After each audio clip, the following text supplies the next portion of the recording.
Alors, je dirais une nouveauté réelle et entière avec l'apparition des défis techno, qui sont un nouveau podium de prise de parole pour nos CGP, ce qui permet à toutes les fintech et tous les exposants qui ont des solutions technologiques de venir présenter leurs solutions et échanger avec les CGP en direct.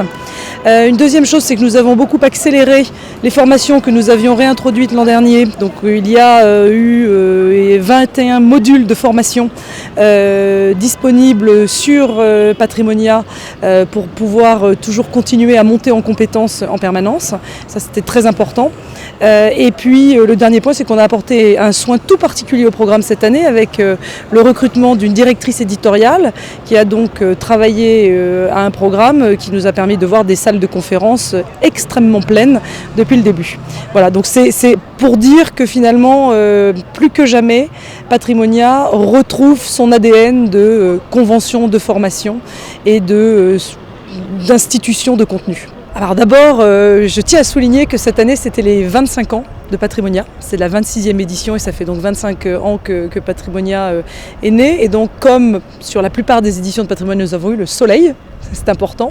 L'ambiance était vraiment au beau fixe. Le salon était plus rempli que jamais, donc avec 342 exposants qui étaient là. Donc effectivement, on pousse un tout petit peu les murs. Et puis, des visiteurs toujours aussi nombreux et qui viennent de plus en plus loin, puisqu'on a quand même pas mal de visiteurs qui viennent de tous les pays limitrophes européens et francophones, mais également des dom-toms. Donc c'est vrai que c'est un succès que de savoir que tout le monde se déplace d'aussi loin.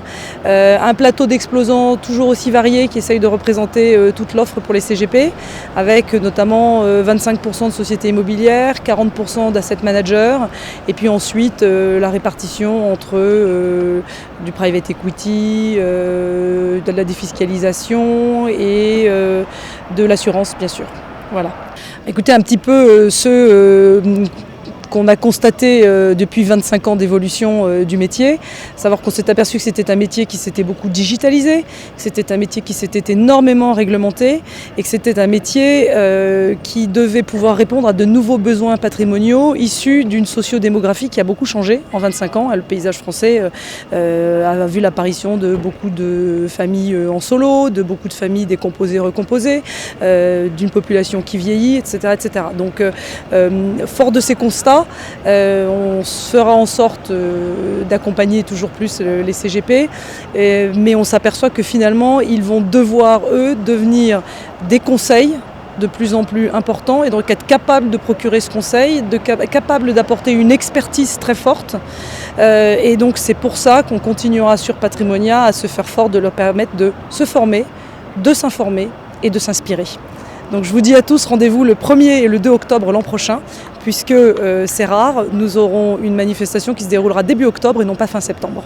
Rendez-vous à tous l'an prochain, merci.